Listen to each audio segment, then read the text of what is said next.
د دې قوم مزاج دی وخت کې د ګونګټ ګرځېدلې ګونګټ بوتل او باورا خپل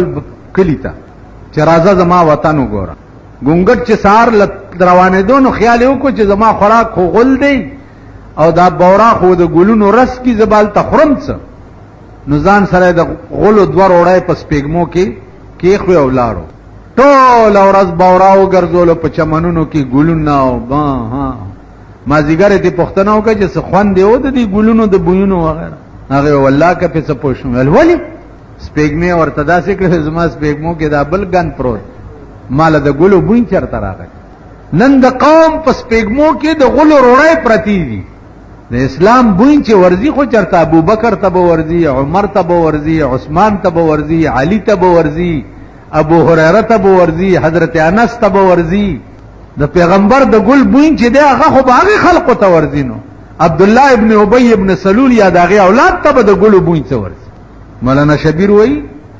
چې د رسول الله صلی الله علیه وسلم دنیا ته دراتلو مثال داسې و لکه په یک دم تیاره کې د 0 واټ بلب بل شي یک دم تیاره ده او بلب بل شو نو رڼا شي په دې رڼا کې بیا دوه قسمه حیوانات دي دوه قسمه یو حیوان داسې دی چې رڼا وګوري نړون شي نظر نه لګي او یو حیوان داسې دی چې رڼا وګوري نو ورمنډه کی او ځان په ستی کی نو د رسول الله صلی الله علیه وسلم مثال چې هغه داسې و چې په یک دم تیاره کې په مکه کې د 1000 واټ بلب بل شو چې بلب بل شو د ابو جهل وغیرہ مثال داسې لکه د خاطرک ټول شپه ګرځي خو چې رڼا ولګي نظر اړون شي چرته دیوال پورې مخته یې رڼا کې نظر نه لګي رڼا وی او نظر نه لګي سترګې وی او نظر نه لګي نو د ابو جهل مثال د خاطرکو چې رڼا ولید نړون شو او د ابو بکر او د عمر او د عثمان او د علی مثال د پتنګو چې رڼا ولید نو ځان ته ستی کو ځان ته قربان نو اسلام دا یو محبوب او رڼا ده شیخ سعدی وی شاه انور شاه کشمیری رحمت الله علیه لیکلی چې د شیخ سعدی عمر لوی سړی په دې خلقو کې نه دی تیر شي د ټول کلام چې دی هغه به آسمانی القاګانې ورته کړې دي ټول کلام نو شیخ سعدی وی چې ای مرغ سحر عشق ز پروانه بی آموز کان سوخت را جان شد و آواز نه آمد و یاد سحر چرگا که عشق زده کول غواړي نو پتنګ نزده کا کان سوخت را جان شد و آواز نه آمد په معشوقې باندې ځان ستی کی आवाज یې څوک وانه د پتنګ आवाज چرته تاسو اوریدل چې د شمع لاندې ډیری د مړو پراتی د پتنګانو او چا आवाज هم نه اوریدل نو رسول الله صلی الله علیه وسلم په یک دم تیار کې یو شمع وا چا پزان قربان کو ځان په ستی کو او چا رڼا و نظر نه لګي دوړاند شو په نو اسلام یو شمع ده شمع شتا مونږ خاطر کیو نظرم نه لګي ابل اورد دلته مونږ دې بینک یو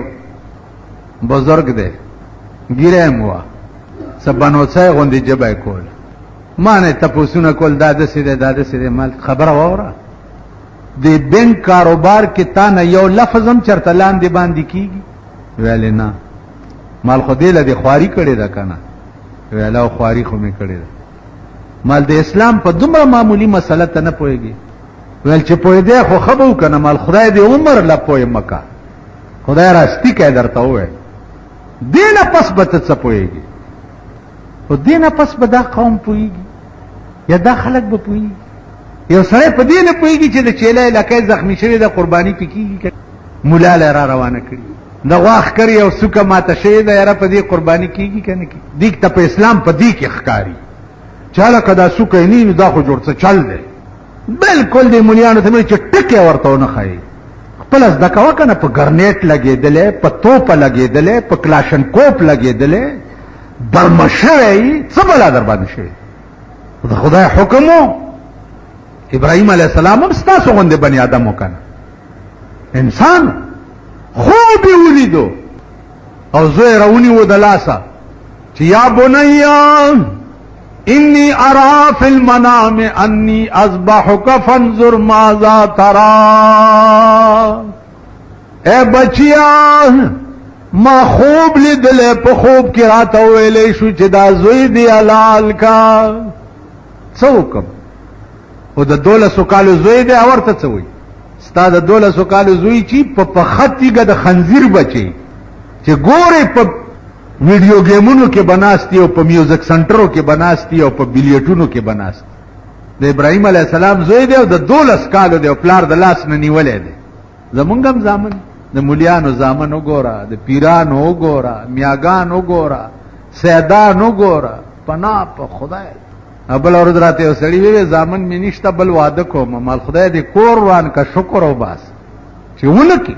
ویلونه مې دي ټولې مالونه دې ډېرې ښې دي چې د دویم واده زوی له ونکي، خانه دې خرابه شه. دې نه پس چې کوم را پیدا کېږي چا بلاد سي دي که نه دي؟ دا اوس نسل پلیت زامن چې دې نه پس به دا ارامیان را لویږي چې دا بلاد څه غل په سر تپي. بیا ملکی نظام ورته څنګه دی؟ ملکی نظام ورته داسې دی چې ستا تاسو خو کمقل ګوګوان یې په خبره خدای راستی که پوهېږئ، خو د خان او د نواب د خولې تالی سټ یې په 16-15 نه یې.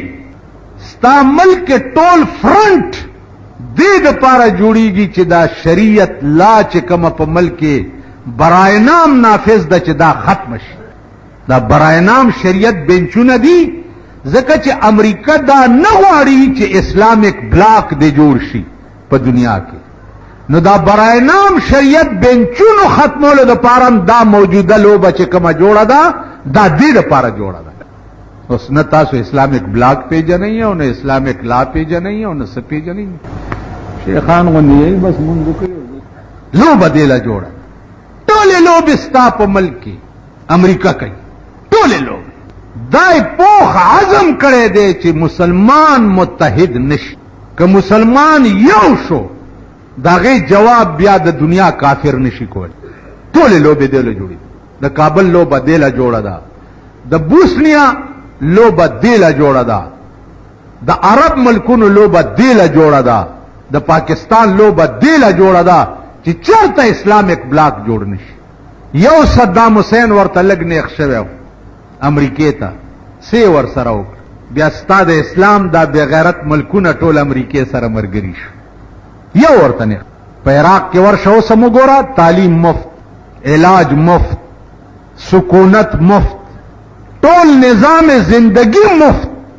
امریکې له سترګې برندې کړې، مونږ ټول امریکې سره مرګري شو چې ښه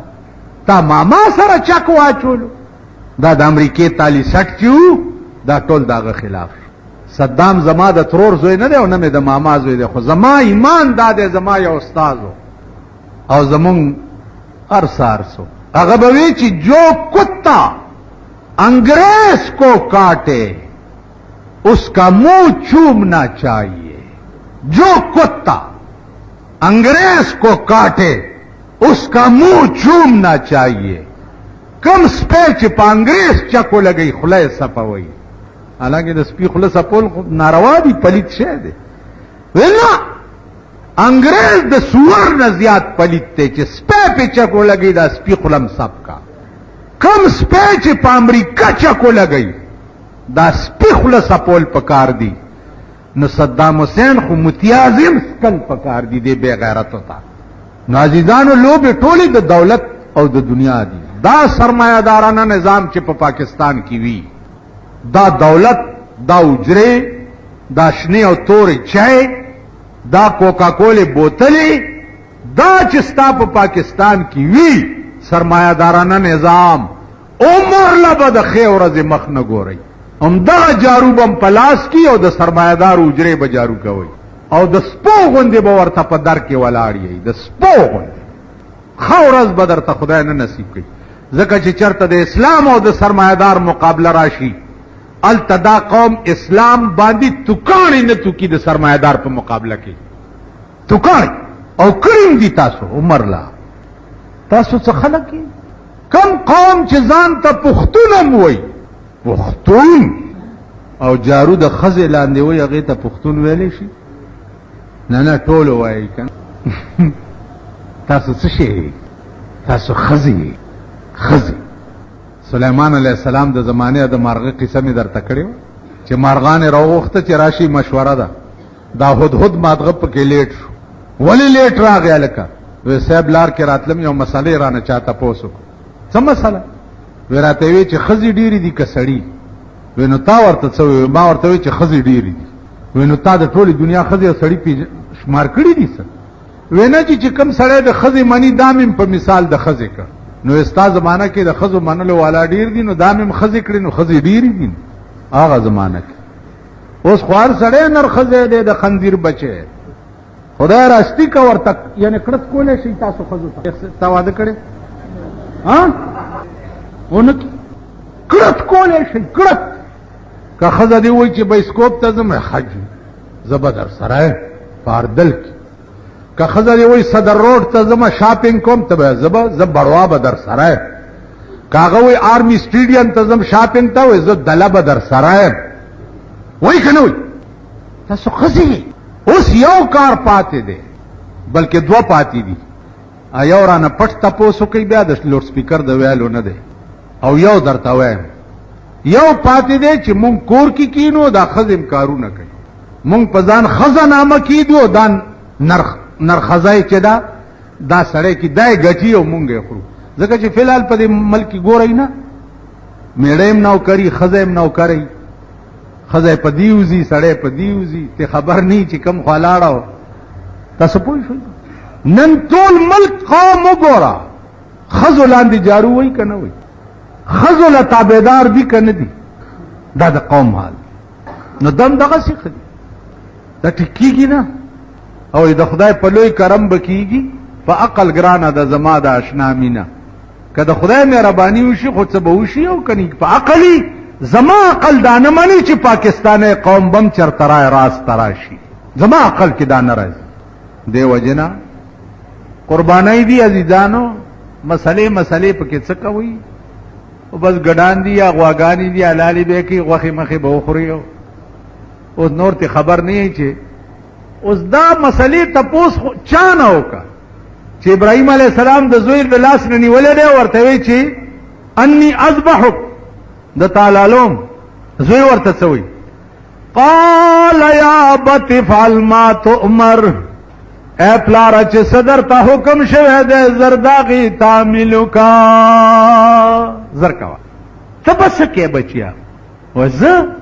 ستجدني ان شاء الله من الصابرين اے پلارا حاضر دې چې بیا به مې مال را چې زبستاد چړې لاندې صبر کوما تب مال आले او زب صبر کو راځه چې مور سره دې مسلاو مور لرا چې د زوی قرباني دې خدای غوښته هغه به حالا زر کوا اختر خداغو ا ډاکټر وای کنه چې عید و عید کے جس عید میں ہو یاد خلیل عید و عید کے جس عید میں ہو یاد خلیل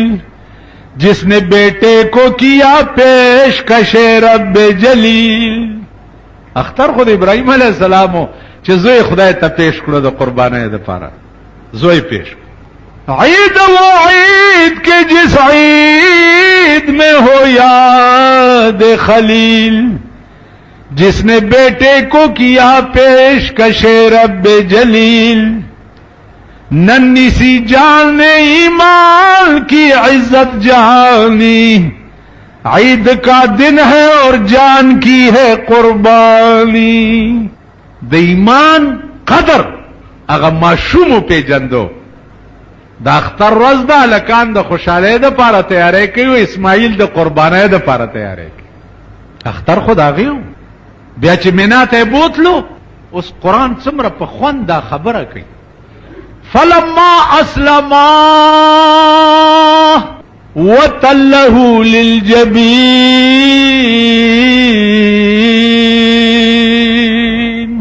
فلما اسلما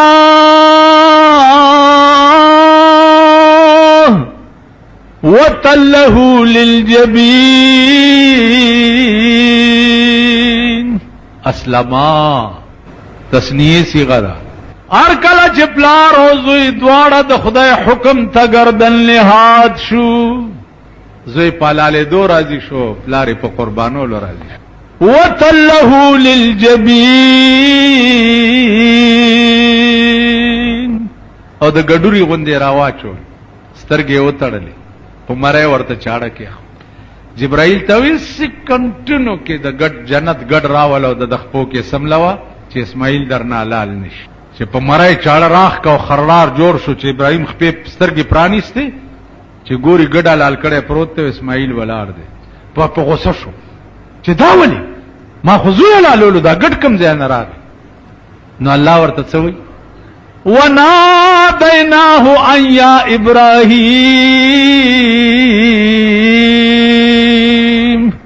قَدْ صَدَّقْتَ الرُّؤْيَا. ما ورته आवाज وکړو چې ابراهیم غوسه کېږه، ما څه خوب دي چې لیدلې وغه دې رښتیا کو،